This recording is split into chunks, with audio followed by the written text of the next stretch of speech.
تو وہ ہمارے ساتھ چلے. کسی کی سمجھ میں ہماری بات نہیں آتی ہے تو ہم سے اپنے راستے کو الگ کر لے. لیکن جمعیت علماء کا طریقہ یہی ہے, جمعیت علماء کا راستہ یہی ہے, جمعیت علماء کا نصب العین یہی ہے. جمعیت علماء ماضی سے اسی راستے کے اوپر چلتی آئی ہے, اور انشاءاللہ جب تک ہمارے قائدین ہم کو اس راستے کے اوپر رکھیں گے کوئی ہمارے قدم کو ہلا نہیں سکتا. ہم آج بھی یہ سمجھتے ہیں کہ ملک کی ترقی اور ملک کی بقا, ملک کے اندر رہنے والے لوگوں کی بقا اسی چیز کے اندر ہے کہ تمام کمیونٹی جو اس دیش کے اندر رہنے والی ہے وہ سب ایک دوسرے کے ساتھ پیار اور محبت کے ساتھ اپنے معاملے کو کریں, نفرت کی سیاست نہیں ہونے دیں. میں اس بات کو کہتا ہوں ہر جگہ کے اوپر کہ اے لوگوں, آج الیکشن کا وقت آ رہا ہے, میں آپ سے بھی کہتا ہوں, اور جہاں تک اگر میرے ہندو بھائی اگر میری آواز پہنچتی ہے میں ان سے بھی کہتا ہوں کہ آپ نفرت کی سیاست مت ہونے دیجیے, مذہب کی سیاست مت ہونے دیجیے.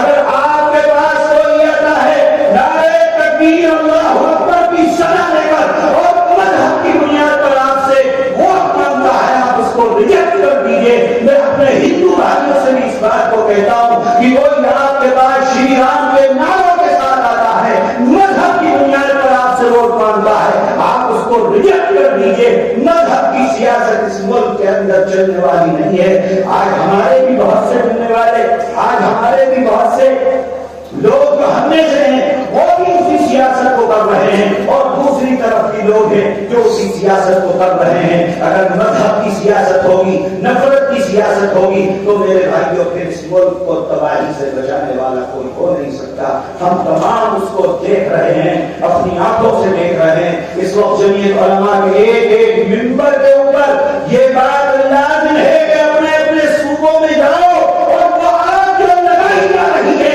اس الیکشن کے اندر اور مذہبی بنیاد پر بانٹ کر اپنا الٹو سیدھا کرنے کی جو کوششیں ہو رہی ہیں, اگر ہم نے اس کی طرف توجہ نہیں دی میرے بھائی تو ہو سکتا ہے کہ آنے والا وقت ہمارے اوپر سے زیادہ سخت ہو جو آج وقت ہمارے اوپر گزر رہا ہے. اس کی طرف ہمیں توجہ دینی ہے. اللہ تعالیٰ جمعیت علماء کو تا قیامت قائم رکھے اور اپنے بزرگوں کے سائے میں ہم سے دیتے رہے. آخر میں پھر صدر محترم کا شکریہ ادا کرتے ہوئے میں اپنی بات کو ختم کرتا ہوں. وآخر دعوانا